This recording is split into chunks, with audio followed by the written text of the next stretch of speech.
Bagi para penikmat kuliner ikan, rasanya tak lengkap jika belum menyantap sajian yang satu ini. Ikan bakar khas Makassar. Dengan variasi jenis ikan yang melimpah, menu khas Sulawesi ini juga punya jenis sambal yang tak kalah mewah. Minimal, ada 3 jenis sambal yang ada di meja dengan variasi rasa yang berbeda. Sebenarnya, kenapa ada banyak variasi sambal di Makassar dan Sulawesi dan apa rahasianya? Selengkapnya dalam Secret Story, mengungkap rahasia di balik cerita.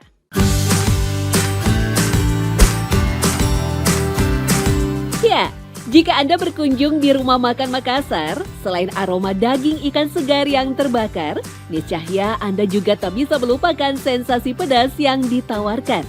Didominasi oleh cabai yang melimpah, nyaris semua sambal khas Sulawesi terkesan menggigit lidah ketika disantap.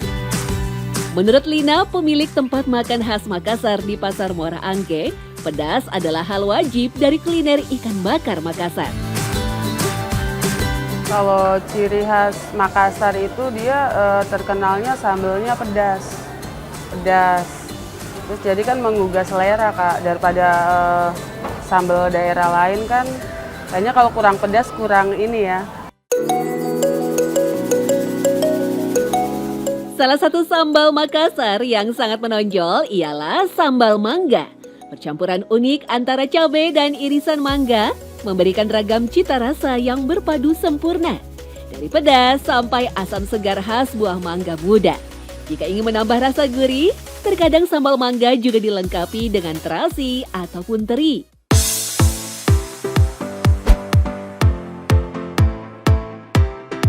Sementara itu, sambal yang satu ini tentu tak asing lagi bagi para penyuka rasa pedas. Dabu-dabu. Meski mirip dengan sambal matah di Bali, dabu-dabu tak menggunakan serai sebagai pelengkap. Cukup irisan tomat dan cabai yang ditambahkan garam, kemudian disiram minyak panas. Untuk rasa segar dan asam, ditambahkan perasan jeruk nipis.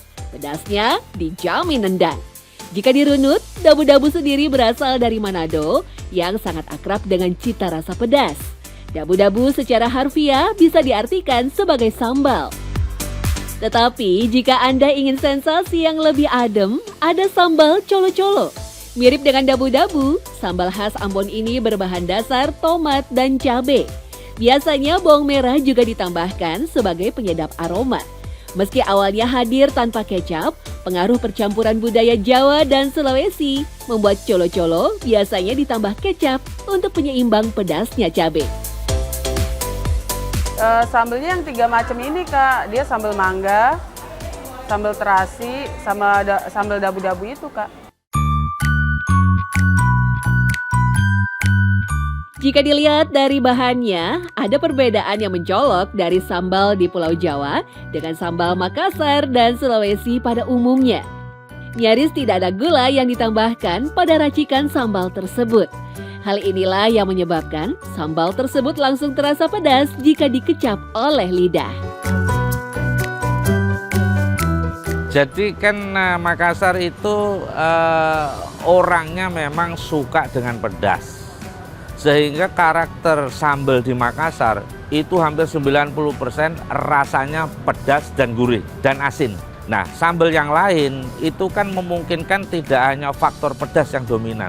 Seperti sambalnya orang-orang Jawa Tengah kan ada faktor manisnya, percampuran gulanya banyak, rasa manis dan pedasnya itu seperti seimbang seperti itu. Jadi karakter Makassar kemudian karakter tempat-tempat yang lain pasti memiliki karakter rasa yang berbeda. Memang, jika merujuk pada sejarah kedatangan cabai di Nusantara, Sulawesi menjadi kepulauan pertama yang menjadikan cabai sebagai penambah rasa pedas dalam makanan. Dari Manado, keberadaan bibit cabai tersebar turun ke penjuru Sulawesi, bahkan ke Nusantara. Maka dari itu, wajar jika Sulawesi dikenal punya kuliner dengan cita rasa pedas yang khas. Bahkan, Toraja sebagai salah satu bagian Sulawesi punya cabai yang masuk di dalam jajaran cabai terpedas di dunia. Cabai katokon, berbentuk seperti paprika mini, cabai ini tumbuh subur di dataran tinggi Toraja yang mencapai 1000 meter di atas laut. Cabai ini pun memiliki ciri khas tersendiri, yaitu rasa pedas menyengat, namun memiliki sedikit rasa manis ketika digigit.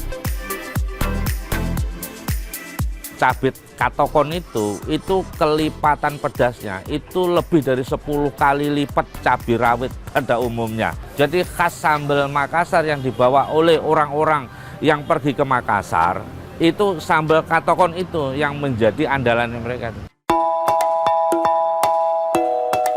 Tak hanya sekedar pelengkap menu ikan bakar, di Makassar sambal bahkan dianggap sebagai pemberi rasa utama dalam setiap hidangan. Nyaris semua menu dari ikan, sup, sampai cemilan semua punya sambalnya masing-masing.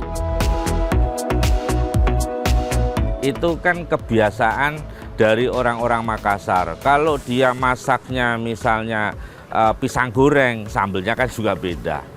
Dia ikan bakar, sambalnya beda. Jadi semua itu yang menghasilkan padu padanan itu ya mereka dari orang-orang Makassar sendiri. Kalau dari orang luar Makassar itu hanya mengikuti aja apa yang sudah diciptakan oleh orang-orang jagoan kuliner Makassar.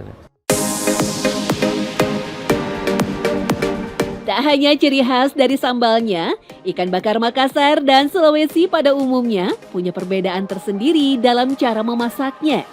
Nyaris semuanya menggunakan ikan segar yang merupakan hasil tangkapan hari itu. Dari jenis ikan kerapu, kakap, baronang, bawal, sampai yang paling favorit, ikan kue. Untuk membakarnya tidak ada bumbu khusus seperti kecap sebagai pengoles. Rata-rata semua mengandalkan rasa asli lautan yang terkandung dalam daging ikan. Secara geografis dia berada di dua lingkungan yang sama kuatnya. Satu, dia maritimnya kuat, pantainya banyak, dikelilingi oleh pantai dan menghasilkan ikan-ikan laut yang luar biasa. Kemudian di sisi lain, Makassar itu dikelilingi oleh pegunungan, oleh daratan, sehingga secara geografisnya dia orang-orang yang suka dengan seafood, dengan kuliner-kuliner yang laut, dia pasti suka dengan sambal, dengan pedas itu. Dan itu karakter orang Makassar. Secret Story mengungkap rahasia di balik cerita.